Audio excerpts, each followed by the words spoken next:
d'hypnose. Si on retourne ici, la structure de la subjectivité humaine, il y a en PNL ce qu'on appelle des présupposés.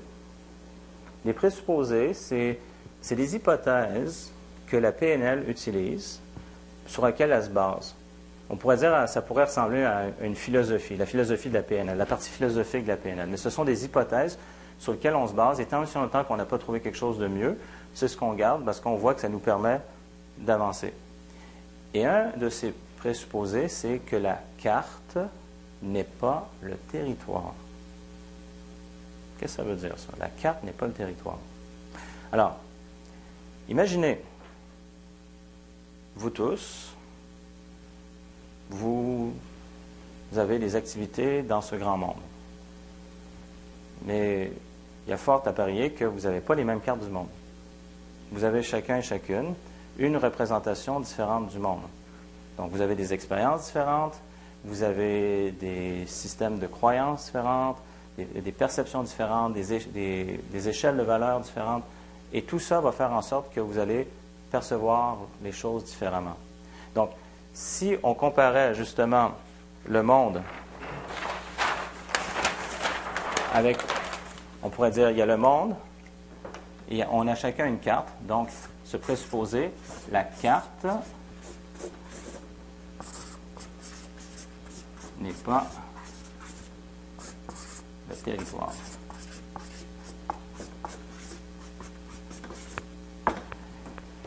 Il y a un linguiste, donc ça remonte bien avant Bendler et Grinder, Alfred Korzybski, il y a eu une guerre. Donc, laquelle exactement? Je serais porté à dire que c'était la Première Guerre mondiale avec la Russie. Et ce qui est arrivé, c'est que justement, des soldats ont été envoyés. Donc, il y avait une carte, donc du terrain, du champ de bataille. Et il a dit, OK, parfait, donc envoyez ces troupes pour aller justement faire une attaque à tel point stratégique. Finalement, il y a un soldat qui est revenu, ensanglanté, puis il a dit, on s'est fait massacrer. Ah, je ne comprenais pas.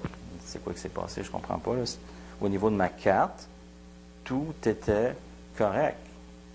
Il dit, ouais, mais ce qu'on ne savait pas, c'est qu'ils avaient eu le temps de faire une tranchée. Donc, ils avaient creusé dans la terre.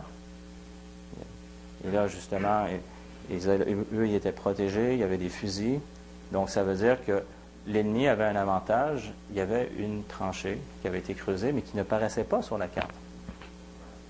Donc là, on peut dire, on a bien beau, la carte a bien beau être bien belle, mais la carte n'est pas la réalité. Donc, plus elle est précise, plus elle se rapproche de la réalité, mais elle ne sera jamais la réalité en elle-même.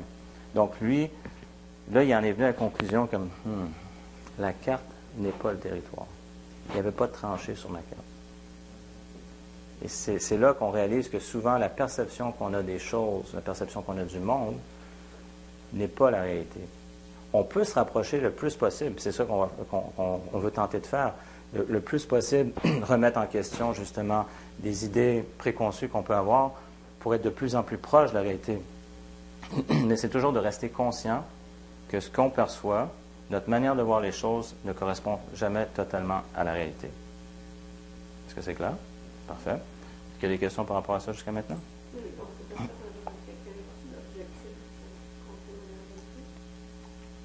Quelqu'un d'objectif pour confirmer la réalité? Ta question, c'est par rapport à quand on demande à quelqu'un d'autre pour... encore là, la personne peut nous influencer avec sa propre subjectivité.